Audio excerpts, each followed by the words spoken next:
My name is CARA, I'm 28, and my family held a formal meeting to ceremoniously cut me off, right at the moment I became the CEO of a $100 million company. Before I tell you how my father's jaw literally dropped, let me know where you're watching from in the comments. It's always amazing to see how far these stories travel. It all started on a Tuesday, driving to my parents' house in a storm, both outside and in my head. The summons had come via a text from my mother that was as cold and brief as a Boston winter: family dinner tonight. 7 p.m. Don't be late. It wasn't an invitation, it was a subpoena. As I drove, my phone buzzed. It was a text from my best friend, Maya. You don't have to go, you know. But if you do, remember who you are. I managed a weak smile. Maya was the only one who got it. She was there when I made the decision that started this whole mess. I passed a billboard for Harvard, and a bitter laugh escaped my lips. That was the path my family had laid out for me: Ivy League, then law or finance. A respectable, predictable life that would look good in the family's annual Christmas letter. My brother, Ethan, had walked that path perfectly. He was the golden child. But I had seen the code. In the clean logic of Python, in the endless possibilities of a blank command line, I had found a language that spoke to me more than any legal brief ever could. So I chose MIT. My father, a man who measured the world in stock prices and social standing, called it the trade school down the river. The rift started there and only grew wider. They saw my passion as a phase, a quirky hobby. They didn't understand the nights I spent fueled by coffee and a singular vision, trying to solve a problem that had become deeply personal. It started with Maya's mom, watching her struggle to schedule appointments with specialists for her chronic illness. The system was broken, a maze of phone calls and waiting lists. That's where the idea for Secure Health was born, a platform to connect patients with specialists, optimized by AI. It wasn't just a business idea, it was a mission. Of course, my family never saw it that way. The week before the dinner, the universe decided to serve up a thick slice of irony. I was at a charity gala my mother had insisted I attend. I was standing near the bar when I overheard my father's booming voice. He was talking to an old family friend. "It's a headache, Bill," my father grumbled.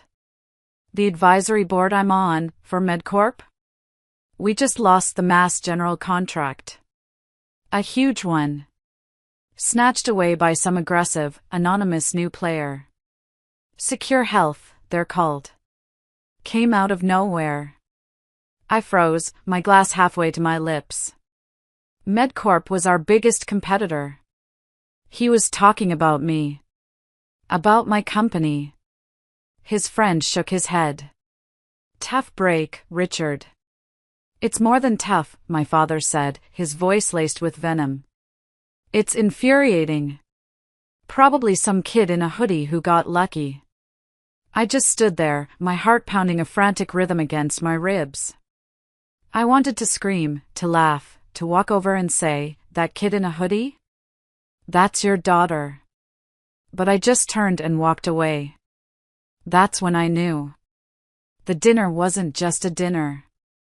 It was an execution. And for the first time, I felt a strange sense of calm. I wasn't going there to beg for their approval anymore. I was going to resign.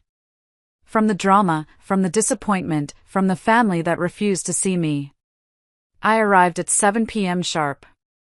The house smelled of rosemary and old money. Ethan was already there, swirling a glass of wine, talking about a deal he'd just closed. "CARA," he said with a smirk. "Good of you to pull yourself away from your computer games." I just smiled. Wouldn't miss it. We sat down to dinner. The table was perfectly set, a battlefield of polished silver and crystal. My father carved the roast, my mother directed the conversation, and I felt like a ghost at the feast. They talked about Ethan's promotion, about their upcoming trip to Europe, about everything and everyone except me. My phone was on the table, face down. It wasn't rudeness, it was necessity. After winning the Mass General contract, I knew MedCorp would fight back. We were in a vulnerable stage, and I had told my assistant, Jenna, to call me, day or night, if anything escalated. My presence at this table felt trivial compared to the hundreds of employees and thousands of patients relying on me. Finally, after the plates were cleared, my mother folded her hands on the table. Her expression was serene, like a surgeon about to make a precise incision. "CARA," she began, "your father and I have had a long discussion. We love you, but we can no longer enable this lifestyle."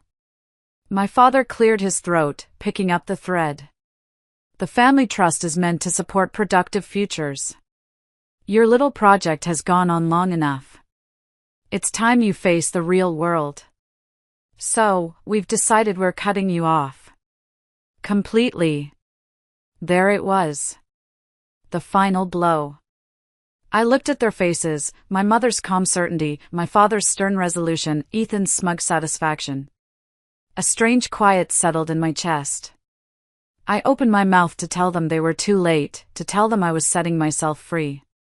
But before I could speak, my phone vibrated, a harsh buzz against the polished wood. The screen lit up, "Jenna, urgent." A cold dread washed over me. This was it. I excused myself with a glance and answered, my voice low. "Jenna, what's wrong?" Her voice was tense, all business. "They're making their move. MedCorp's lawyers just filed an emergency injunction against our Mass General contract, claiming patent infringement. It's baseless, but it could tie us up for weeks.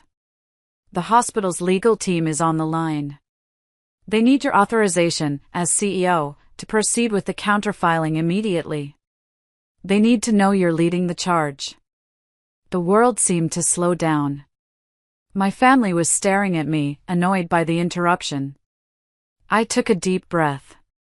This was no longer about them. It was about my company. My team. My mission. I stood up, holding the phone to my ear, and looked directly at my father. My voice was clear, steady, and filled with an authority they had never heard before. "Jenna," I said, "what's the name of the rival company's lead counsel?" She told me. I repeated it out loud. My father's face went white. He knew that name. I continued, "Patch me through to the hospital's legal team." A moment of silence. "This is CEO CARA Mitchell of Secure Health." Ethan choked on his wine. My mother's serene mask finally cracked. "Authorize the counterfiling," I commanded. "Use every resource at our disposal. I want our response filed within the hour. Protect our contract. I'll be in the office shortly to handle the fallout." I hung up. The silence in the room was deafening. It was broken by the sound of my father's fork clattering onto his plate. He stared at me, his face a mixture of disbelief and dawning horror. The Mass General contract. MedCorp. Secure Health. He connected the dots, his professional world violently crashing into his personal one. You're the CEO?" The first one to speak was not my father, but my mother, her voice a high-pitched, desperate whisper.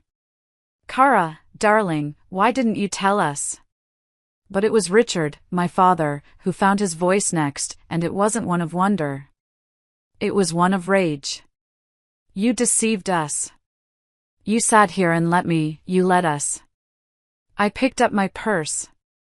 The fear, the hurt, the years of feeling small, it had all vanished. "I didn't deceive you," I said, my voice as cold and hard as steel. "I just lived a life you never bothered to look at." I turned to leave, and my mother stood up, reaching for my arm. "CARA, please. We're a family." I pulled away gently. "No," I said, looking at each of them one last time. "We're not. I built my world without you. I'll continue to do so." And I walked out the door, leaving them in the ruins of their perfectly arranged evening. I didn't look back. 3 months later, I was standing on the balcony of my new apartment. It was a sleek, modern space overlooking the Charles River, a place that was entirely mine. Paid for not by a trust fund, but by code, caffeine, and sheer force of will. The air was filled with laughter. Inside, Maya was arguing with my first 3 employees, the ones who had been with me in a tiny, cramped office when secure health was just a dream on a whiteboard. We were celebrating. Not the money, not the Forbes article that came out last week. We were celebrating us. This was my family. The one I had chosen. Maya came out onto the balcony with 2 glasses of champagne. To the CEO, she said, her eyes sparkling. I clinked my glass against hers. So what's next? She asked. World domination? I laughed, a real, unburdened laugh. I was thinking about starting a small foundation, actually. To help young women in tech get their ideas off the ground. So no one can ever call their dream a little project again. I looked out at the city lights, the reflection of a world I had once felt so excluded from. I finally understood. The validation I had chased my whole life wasn't a prize to be won. It was a cage I had to escape. My freedom didn't come when my family finally saw my worth. It came the moment I realized I didn't need them to. My gaze fell on my laptop, open on the table inside. On the screen was a beautiful, messy blueprint of what came next. And I smiled. I was ready to build it. Thanks for listening to my story. It wasn't easy to share, but I felt like it needed to be told.